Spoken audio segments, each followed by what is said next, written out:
Hello, we're here at AQS Quilt Week in Virginia Beach, and I'm here with Ron Stefanak and John Anderson, who've made the quilt behind us, and they're going to tell us a little bit about how they went about as a pair of making this particular quilt. So Ron, I know you're the designer, so tell us what you do.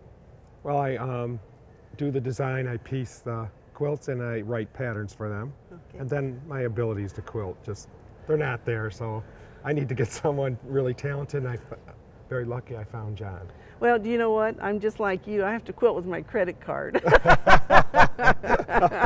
don't have time to do all that quilting. But now, John, you did a beautiful job of doing the quilting on this. So tell us, what did you do it with, and how did you go about filling the spaces? Well, I do my quilting on the Baby Lock coronet. Okay, it's a 16-inch mid-arm. I know there's larger machines out there, but it's the way I chose to go.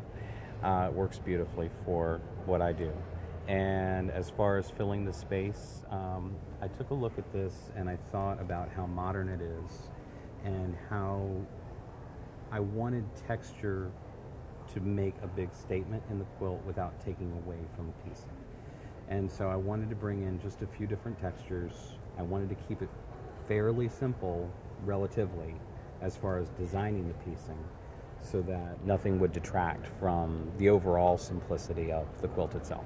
Well, and I like what you've done with these particular spaces here, where it gives you again the image of the twisted ribbons. Yes. And so you've done that with your quilting by the way you've pieced those or quilted those in there.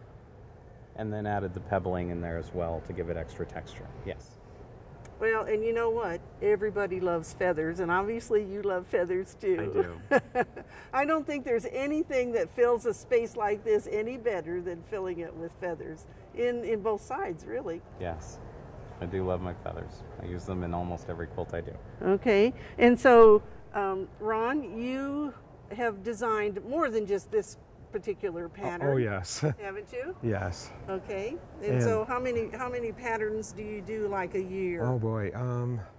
Well, right now I'm working on a book that uses just one simple paper piece block of 3 parts, and I've come up with, I even astounded myself, 19 different designs so far. Oh wow. And I just got to call it quits at some point. Finish at 20. Finish at 20. And you do mostly pieced quilts? Yes.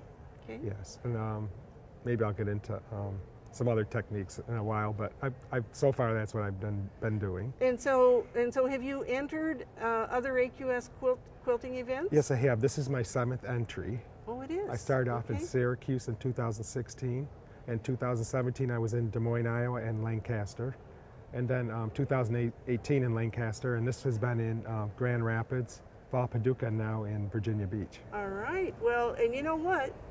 You just keep at it, because I interviewed a lady yesterday who had entered 10 times and she won a blue ribbon here at this show. Oh. So you know what? Don't give up hope. Oh, we're not. You know what? It all depends on what quilts are here that you're competing against. And so it's always different. We have different judges at every single show. So you just keep at it. And so the judges make a difference too, who happens to... They do. That's right. And we try to make sure that we have one traditional judge, one that is more proficient on a home machine, and one on a long arm, so that we're kind of covering the whole gamut of the techniques in our judges. Oh, very good. So, well, congratulations on being juried into our AQS Quilt Week contest, and we hope that you'll think about entering one of your quilts, because you never know when it will be juried in and you could be a winner. We'll see you soon at AQS Quilt Week. Thank you very much. Thank you.